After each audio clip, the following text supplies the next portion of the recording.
All right, we're back. I got a couple more optimization problems for you guys to check out. Try to pick out some unique scenarios. So here is our first one. A window is being built, and the bottom is a rectangle and the top is a semicircle. If there's 12 meters of framing materials, so I'm going to think about that as kind of like the perimeter.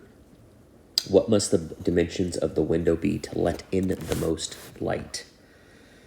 So I'm going to interpret that as we want to maximize the area. And over here I have that the perimeter is 12. So the first thing I'm going to do to set up myself for success is to label this picture. So there's a couple ways to do it, but since we're working with a circle, I'm going to use R for radius because the area of a circle, as well as the perimeter or the circumference, is defined with R, which makes this 2R. And then I'm going to label this H for height. And so using this, and you could set it up with X and Y or whatever you want, but one thing I have seen people do in the past is if you label this whole thing as X, then you'd have to label this with half an X, and then it just becomes a little bit of a hassle dealing with some of those fractions. So let me erase some of those. All right, so here we go. Setting this up, I can say that the area is going to be the area of the rectangle, which according to my diagram would be this, plus the area of half of a circle. So we know pi r squared is a circle, and then if I cut that in half, it'd be a half circle. So that's a great formula for the area. And then the condition over here with the perimeter is the perimeter, P, is going to be equal to 2R, that's the bottom, plus 2H, that's the sides. And then remember that if I'm talking about the circumference of a circle, the circumference of an entire circle would be 2 pi r. But we're talking about half of that. So I can set it up like this. So this kind of looks a little bit scary, but I think it's going to clean up nice. So if I clean this up, I can say that 12, again, that's the perimeter. I'm going over it in my pen right now. That's this whole thing, is equal to 2R plus 2H plus pi r. And the area over here, again, the area of a rectangle plus half of a circle is 2RH plus pi r squared over 2. All right, because I'm trying to maximize this area, trying to maximize this, we know I'm going to need A prime. But like most of the ones we've done, I've got too many variables. So I need to isolate either R or H over here and then substitute it in. So I think what I'm going to do is try to isolate H. So I could say 12 minus 2R minus pi r equals 2H, and then divide everything by 2. So I'm going to highlight it right now in yellow. This is what H is equal to.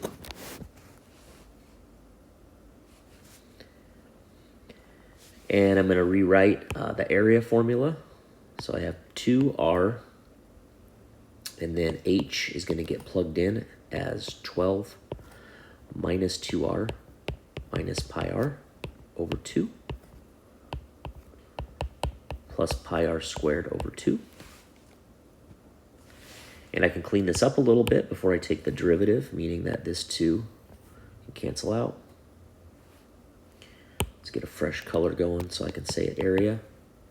If I distribute the R in, I'm I'm going to have 12r minus 2r squared minus pi r squared.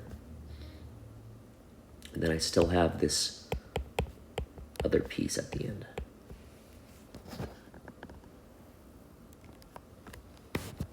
All right.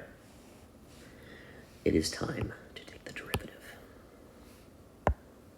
A prime with respect to r is going to be 12 minus 4r minus 2 pi r plus the 2's are going to cancel, pi r.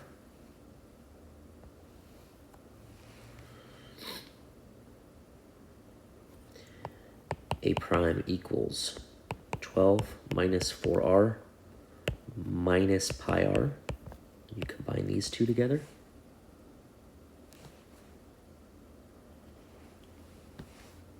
See what we got.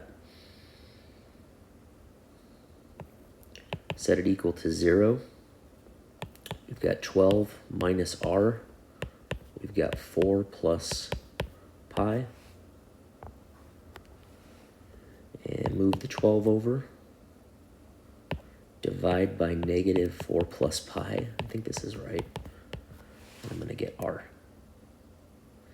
So you will get a positive value because those minuses cancel. I don't have a calculator in front of me, but I'll let you think about the process there.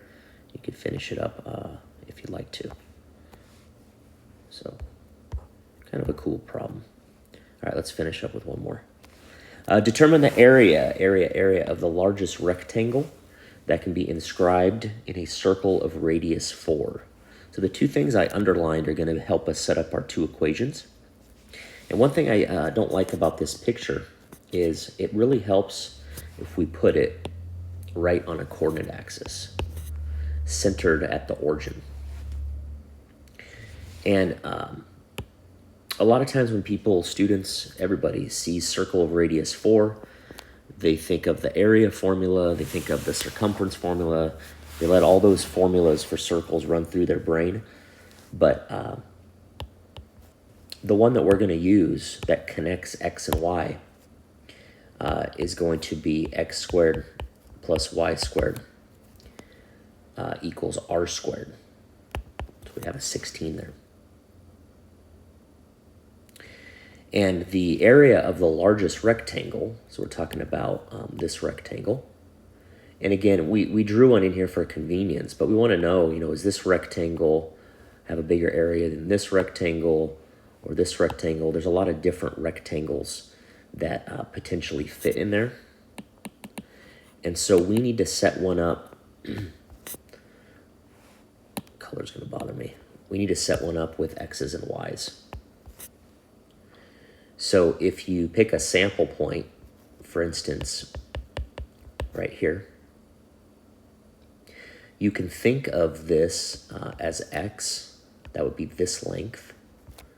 And you can think of this length as y.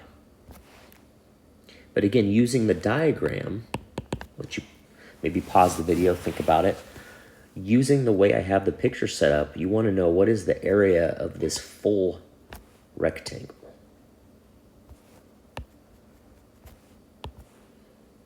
All right, I'm going to say the answer, so pause it if you want to think about it.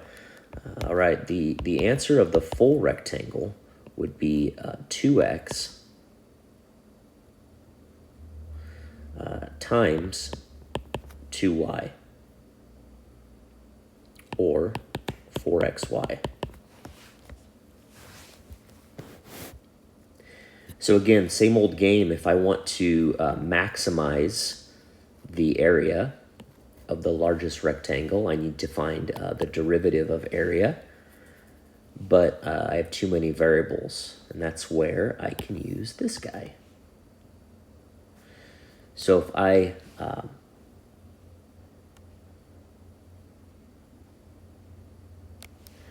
if I isolate a variable, let's say y squared is 16 minus x squared. Then y would be rad 16 minus x squared. Then, you got a plus minus in here, but we don't care about the minus because we're talking about a dimension. We can say that area is 4x times y, but y is 16 minus x squared.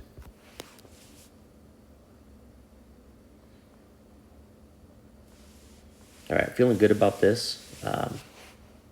The derivative is a little more than the power rule, but it's going to be the product rule. And we're going to have u prime v plus u, and then v prime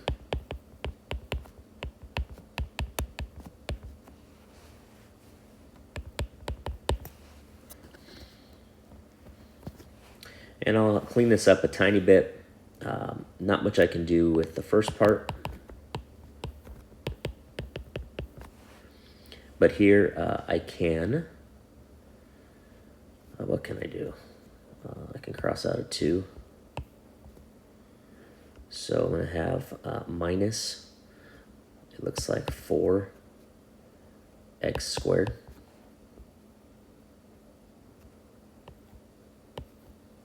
And then I can move this down if I want to. I don't want to run too short on time. So one thing we could do with this is if we're setting it equal to 0, it might be beneficial to come up with a common denominator. So I'll at least do one more step. But if I take the first term, which currently is this, and multiply top and bottom by this, I'm multiplying by 1, I'm essentially forcing this denominator on the first term. But on the top, since I have the same thing under the radical, I'm going to have 4, and then that radical is going to undo itself. And then I'll have this on the bottom. And then I still have the second term. Oh, I can see it coming together.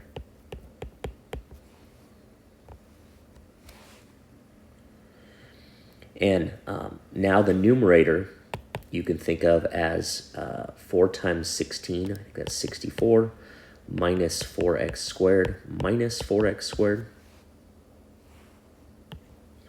over the bottom. And if you set that equal to 0, really you care about when the top is equal to 0. Or technically, this hasn't come up too much on this, but you can get a critical value when the denominator is 0 also, because that gives you undefined. So values that are kind of interesting are 4, negative 4, which probably doesn't matter because we're talking about dimensions. And then if you set 64 minus 4x squared, 64 minus 8x squared equal to 0. You'd have 8x squared equal to 64.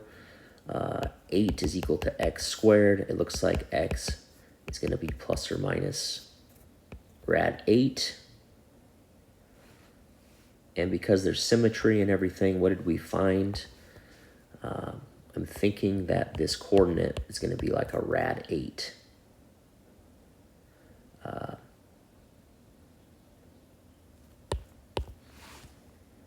So I'll let you kind of finish that. When you think about this 4 right here, if x was 4,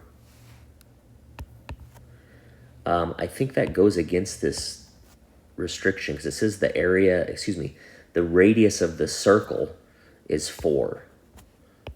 So this length has to be 4. And so 4 as a critical value or a max or min doesn't make sense in the context. It's like an extraneous solution. The value has to be, the value of x has to be less than 4 because that outside edge is 4. Hope that makes sense. A little bit weird at the end and my work's messy. So I think rad 8 is what we're looking for. And then plugging rad 8 in to your circle formula, you could solve for y.